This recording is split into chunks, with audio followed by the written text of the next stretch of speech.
हाँ, हम लोग आते हैं वैदिक काल में। कहाँ आते हैं? अब इतिहास पढ़ रहे हैं। हम लोग पढ़ रहे हैं वैदिक काल। क्या पढ़ रहे हैं? वैदिक काल। और वैदिक काल का क्या क्लास होगा?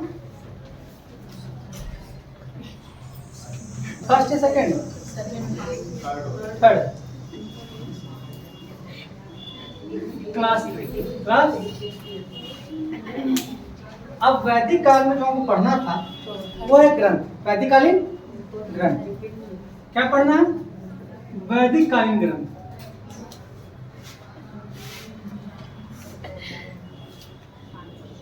कालीन ग्रंथ क्या पढ़ना है? वैदिक कालीन ग्रंथ। और वैदिक कालीन ग्रंथ पढ़ते तो कितने ग्रंथ पढ़ते हैं हम? 4 ग्रंथ। कितने पढ़ते हैं? 4 ग्रंथ में पहला ग्रंथ कौन है? कौन है? ऋग्वेद। दूसरा कौन है? तीसरा कौन है? और चौथा कौन है? कौन है? अथर्व। ये 4 वेद। इस वेद की रचना ऋग्वेद काल में कब हुआ?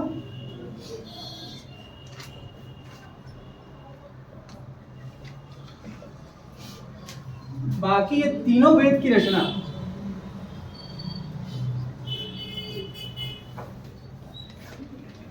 कब हुआ?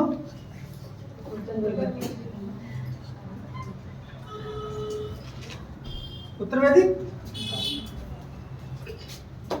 हमने आपको बताया था कि ऋग्वेद, सामवेद और यजुर्वेद। ऋग्वेद, सामवेद और यजुर्वेद को क्या बोलते हैं? तीनों को कहते हैं त्रय। क्या बोलते हैं? त्रय। तीनों को मिला के क्या कहते हैं? त्रय कहते हैं। और त्रय कहने का अर्थ है कि ये ईश्वर द्वारा लिखा गया। किसके द्वारा लिखा गया बेटा? ईश्वर द्वारा लिखा। ये तीनों वेद ईश्वर द्वारा लिखे होने के कारण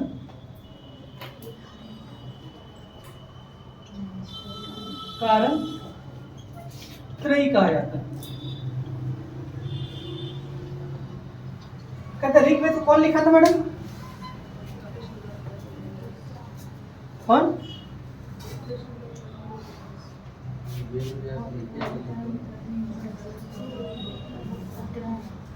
हमने कहा था कि ऋग्वेद के वास्तविक लेखक अग्नि को माना जाता है। किसे माना जाता है? अग्नि को। अग्नि को माना जाता है। इनके लेखक किसे माना जाता है? अग्नि को। इनके लेखक वायु को। और इनके लेखक नहीं, गलत बोल रहे हैं। इसका सूर्य और इसका वायु। इसका अब देखिए इन तीनों के लेखक कौन है? ईश्वर है।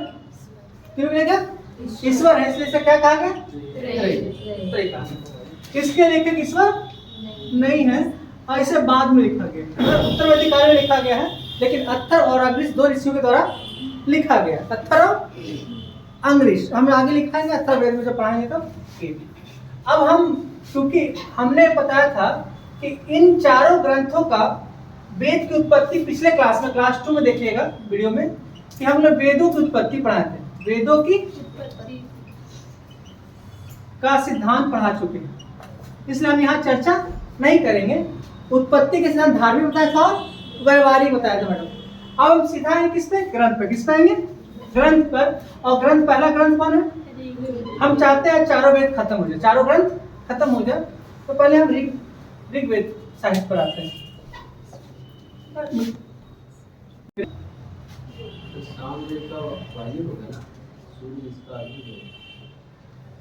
सामवेद का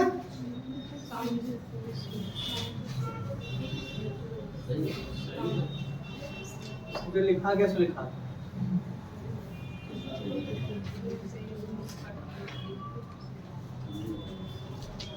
अब आते हैं पहले ऋग्वेद। क्या आते हैं?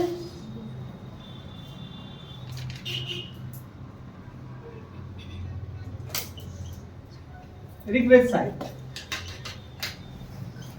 इसमें किसकी किसी चर्चा है, उस चर्चा को हम यहाँ क्लियर करना चाहते हैं। सब ध्यान से सुनिएगा। जो ऋग्वेद साहित्य है या ऋग्वेद ग्रंथ है, इसमें पृथ्वी में कुल 10 मंडल है। कितने मंडल है? कुल 10 मंडल। कुल 10 मंडल। कितने मंडल है? 10 मंडल। इसमें जो मैडम मंत्र है वो मंत्र की संख्या 10600, 1060, 10,060।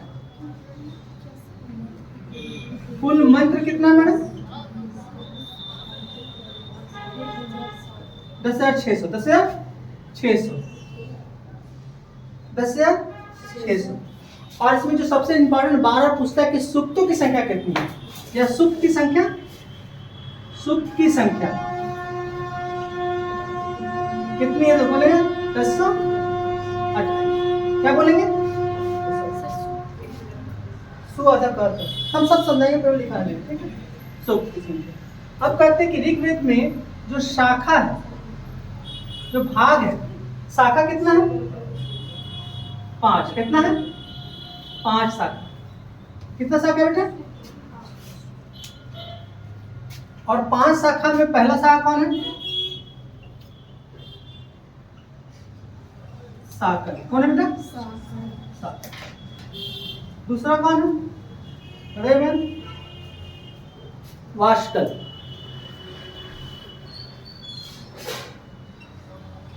तीसरा कौन है राहुल? अश्वलायन।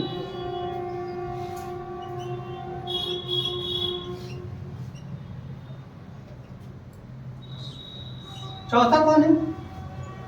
मांडुके।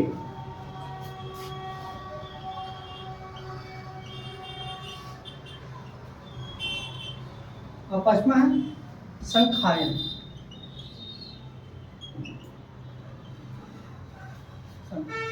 ये 5 शाखा, ये 5 शाखा। अब कहा जाता है मैडम कि एक, देखिए यहां लिखते हैं, आप कहते हैं कि एक सूक्त बराबर 3 मंत्र होते हैं। कितना मंत्र होता है? 3 मंत्र। एक सूक्त बराबर 3। तो पहले एक सर मंडल क्या होता है? मंडल मतलब मानते हैं कोई किताब दे बेटा, कोई किताब दो, डायरी दो, डायरी। मानते हैं कोई किताब, ठीक है, कोई किताब, ठीक है।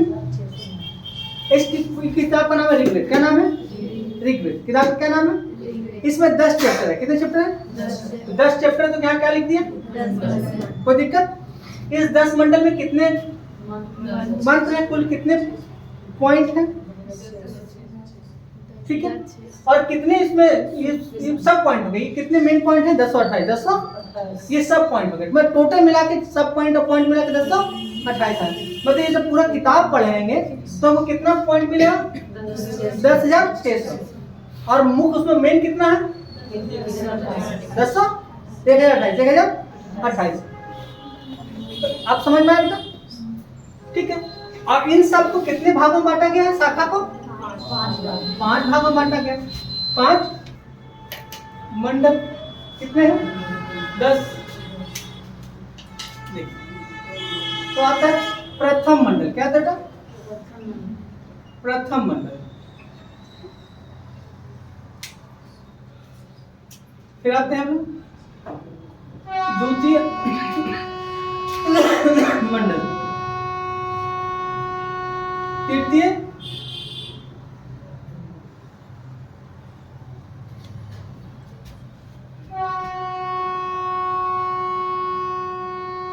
चतुर्थ मंडल,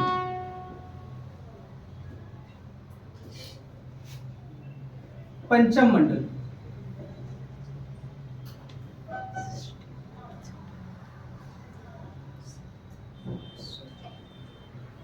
अष्टम मंडल और 10वां मंडल। 10 मंडल हो गया, 10 चैप्टर हो गया। अब देखिए बेटा, ये 1028। अब देखिए कहा गया है कि साकल जो शाखा है, प्रीति मैम एक मिनट आपका समय लेंगे। देखिएगा साकल जो शाखा है मैडम, ये कैसे 1028 है उसको हम क्लियर करना चाह रहे हैं। ठीक है, साकल शाखा है उसमें कितना सूक्त की चर्चा है? साकल शाखा में 17 सूक्त, लेकिन वास्कल सूक्त जब वास्कल शाखा पढ़ते हैं तो इसमें सूक्त की संख्या कितनी हो जाती है? 1028। तो ये सही है, वास्कल सही है या शाकल सही है? और इस तीनों का कोई महत्व नहीं है क्योंकि है ही उल्लेख कुछ इसमें। तो सर ये है क्या सूक्त? कैसे आप 1017 में लिख रहे हैं, 1028 में लिख रहे हैं, 28 में साकल समझिएगा आप। ठीक है, किसका बारे में बता रहे हैं? साकल शाखा का बता रहे हैं। 2 से लेकर 7 मंडल तक, 2 मंडल से लेकर सबसे कम मैडम 2 से 7 मंडल को प्राचीन मंडल कहा जाता है। कहा जाता है, क्या कहा जाता है पृथ्वी में? प्राचीन। इसी को वंश मंडल भी कहते हैं, गोत्र मंडल भी कहते हैं। क्या कहते हैं? इसी का अन्य नाम है गोत्र मंडल। क्या है? या वंश मंडल, और भी बहुत नाम है, इतना ही आगे गोत्र मंडल या वंश। अब देखिएगा प्रीति मैम, आरती मैम आप भी देखिए, सब लोग ध्यान सुनिए। जब ये 2 से 7 मंडल हम पढ़ते हैं, कहां से कहां तक?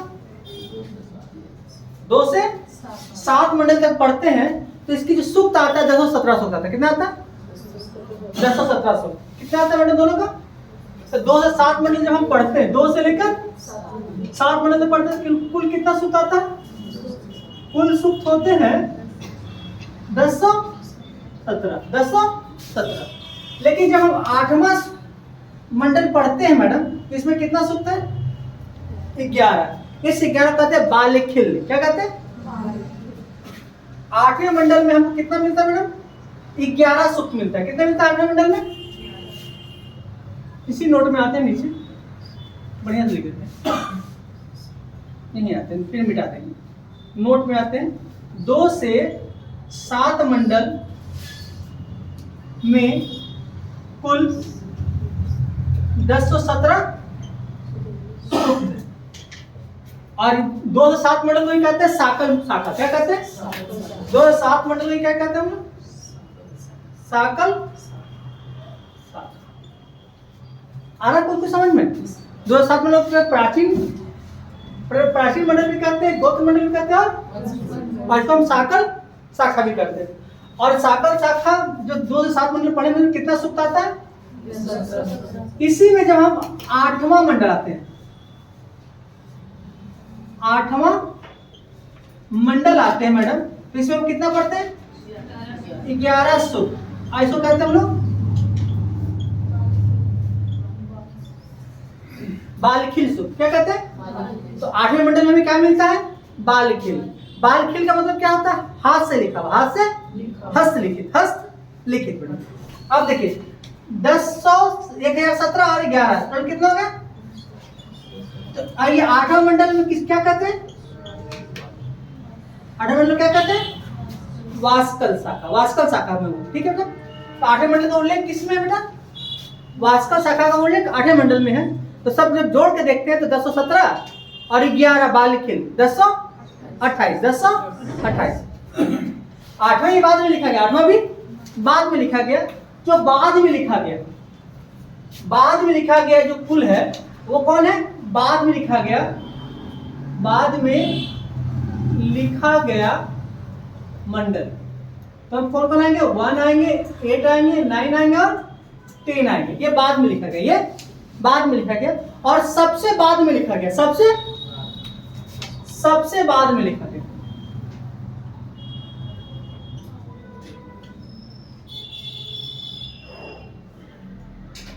एक और 10 मंडल, एक मंडल और 10 मंडल सबसे बाद में लिखा गया। सबसे कौन कौन लिखा है बेटा? प्रथम मंडल और, ठीक है।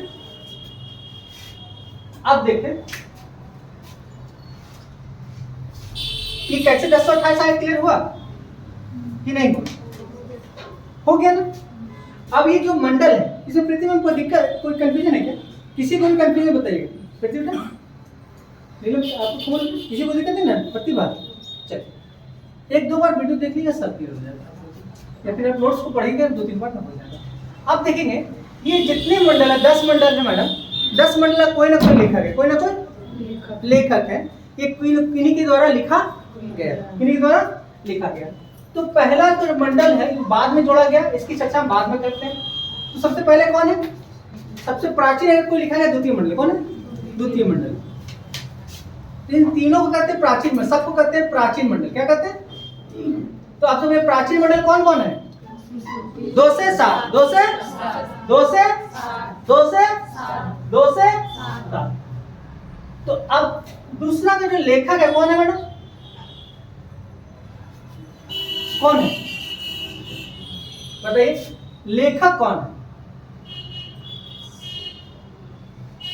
कौन है बोलिएगा, जोर से बोलिएगा। बड़ा लिख दे, पीछे नहीं दिख रहा। बोलिए, बोला कि अब दिख रहा है पीछे से? गृहस्थ संबंध। तृतीय कौन है मैडम? तीसरा का विश्वामित्र। चौथा कौन है? वामदेव।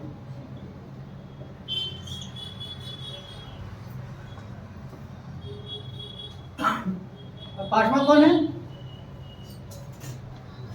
याद है? भरद्वाज। यात्री। बताइए, तो ऑप्शन दे रहे हैं। आत्री है, उसके बाद भरद्वाज है। ठीक है बेटा, पहले आत्री फिर भरद्वाज, फिर छठा है भरद्वाज।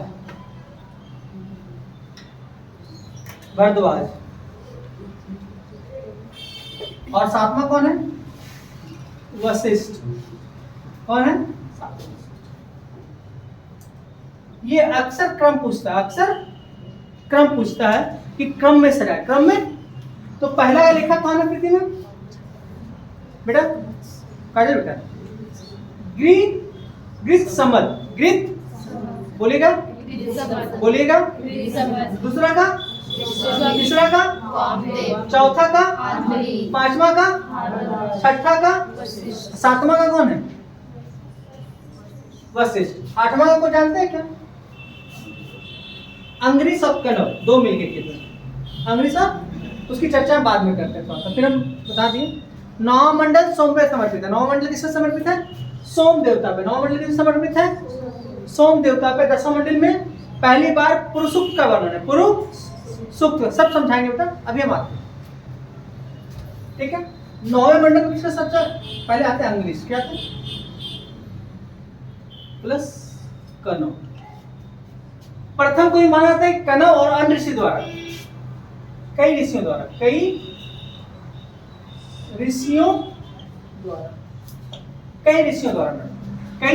इधर महत्वपूर्ण कौन थे? कनौ। कौन थे? कनौ। तो आता नाम नहीं आता है, इनमें नाम आता ही नहीं है, इसमें चर्चा नहीं कर। 9 में किसका उल्लेख है? सोम देवता। किसका है? और इसमें सोम रस का भी चर्चा है। ठीक है। 10वें में पुरुष सूक्त।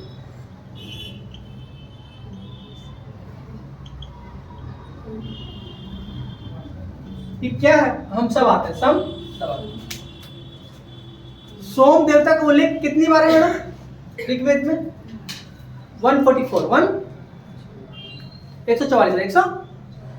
सब हम फैक्चुअल हम बाद में पढ़ाएंगे, अभी हम केवल कॉन्सेप्ट पे आते हैं और सब को पढ़ाना है। ऋग्वेद में अभी हम जो केवल बुक बता रहे हैं, इसका सामाजिक स्थिति हम ऋग्वैदिक काल सामाजिक स्थिति, आर्थिक स्थिति, धार्मिक स्थिति हम अलग पढ़ाएंगे मैडम। उत्तर वैदिक काल पहले पढ़ा देंगे, फिर उत्तर वैदिक काल का सामाजिक, आर्थिक, धार्मिक अलग पढ़ाएंगे, फिर दोनों का कंपेरिजन करेंगे, जो मेंस में आता। अभी हम बताना चाह रहे हैं कि अक्सर ये क्वेश्चन पूछता है मैडम, और एक ट्रिक में हम लोग इस सब को याद कर लेंगे। देखिए मैडम, ग्रीविवा, ग्री अभाव, ग्रीविवा, ग्रीविवा, ग्रीविवा अभाव, ठीक है। तो 2 से 7 याद हो गया, ग्रीविवा अभाव, बोलेगा ग्रीविवा, ग्रीविवा, देखिए ग्रीविवा और क्या बोलेंगे, अभाव, ये हो गया कोडिंग, ठीक है। कोई दिक्कत? अब याद हो जाएगा मम्मी? कैसे याद रखेगा बेटा? गी से क्या हो गया, वृत्त संबंध, वी से वा से, आ से, भा से, वा से, वशिष्ठ सातवां, वशिष्ठ, वशिष्ठ, वशिष्ठ। तो क्यों हम वा और वा जानबूझ के बता रहे हैं? विश्वामित्र तो याद रहेगा, विश्वामित्र भूलेंगे नहीं, विश्वामित्र भूलेंगे नहीं। विश्वामित्र तीसरा, विश्वामित्र तीसरा है, विश्वामित्र, विश्वामित्र, विश्वामित्र, वाम, वाम, आत्री, आत्री, आत्री, भार, भार, सातवां वशिष्ठ, सातवां वशिष्ठ। कोमल क्या बोलेंगे, कोडिंग क्या बेटा?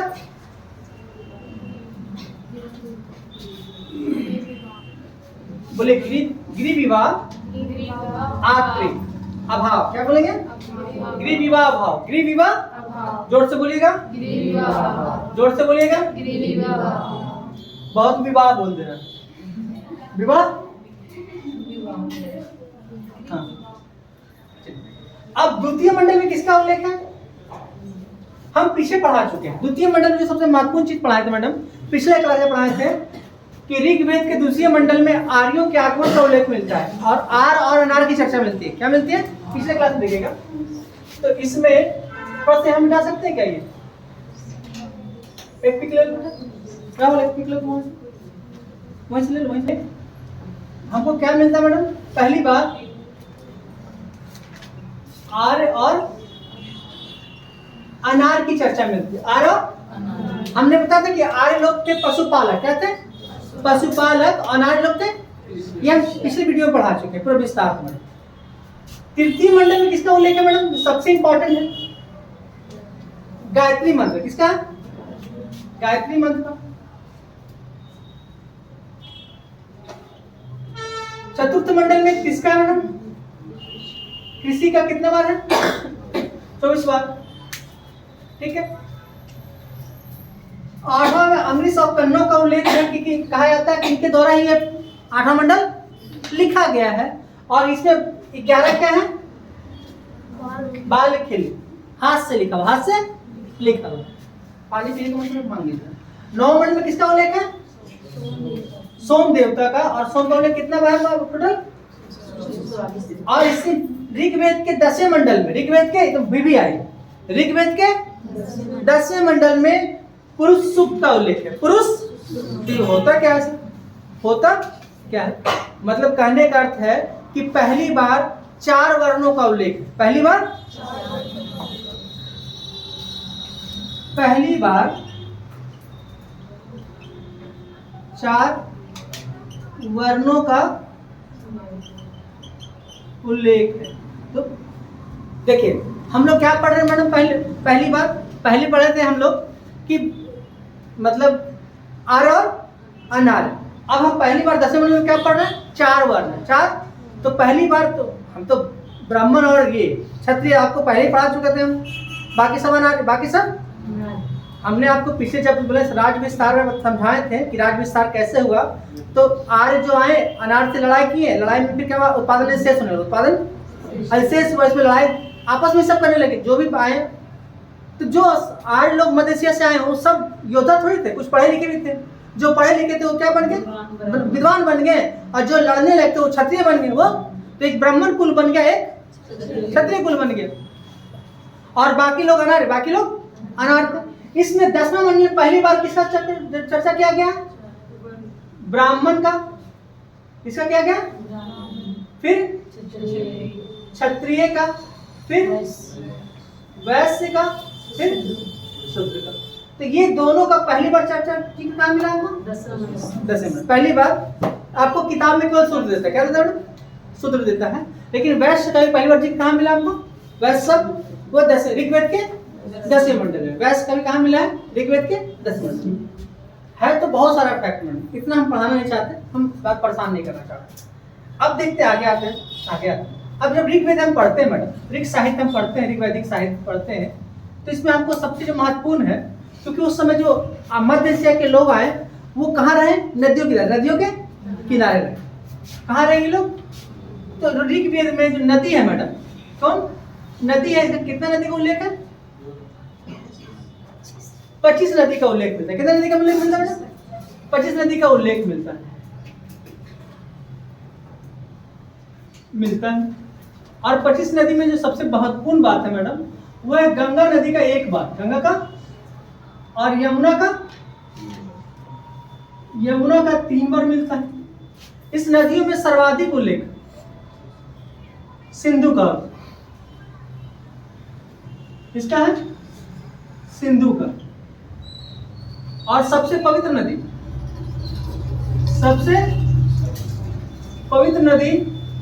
सरस्वती को उल्लेख को कहा गया।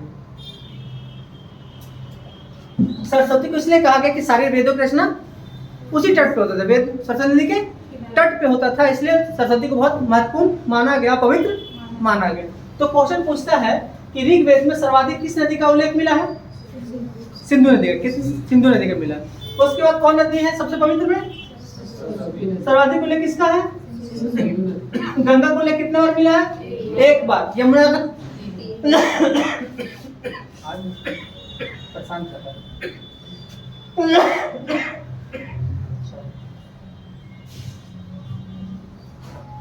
हम आपको बता दें, इसी नदियों में से राहुल, इसी नदियों में एक नदी आता है, और वो नदी आता है परुष्णी। कौन आता है? परुष्णी नदी। कौन आता है? और इस परुष्णी नदी बहुत इंपॉर्टेंट है, बहुत इंपॉर्टेंट है, क्योंकि इस नदी के किनारे एक लड़ाई होगा, दशराग युद्ध। कौन होगा? दशराग युद्ध। और दशराग युद्ध की वो लड़ाई नहीं है, एक नए साम्राज्य, एक नई क्षेत्र, एक नई विचारधारा का उदय होने का मार्ग प्रशस्त करता है। और कहते हैं इसमें भरत कुल के राजा सुदास और अन्य 10 आर और अनार मिलकर लड़ाई लड़े थे। वर्तमान में बोला जाता 30। कितना बोला जाता है बेटा? 30 अनार, 30 आर और अनार मिलकर इसका लड़ाई लड़े थे। लेकिन अभी हम 10 की चर्चा करते हैं। तो अब हम आते हैं, एक नदी है परुष्णी, और वर्तमान में इसका नाम है रावी। क्या कहते हैं? वर्तमान नाम क्या है परुष्णी का? रावी। क्या नाम बेटा? रावी। दिख रहा है बेटा आपको? ये परुष्णी लिखे हैं। परुष्णी का वर्तमान नाम क्या है? बोलिएगा। रावी। वर्तमान नाम क्या है? रावी नदी।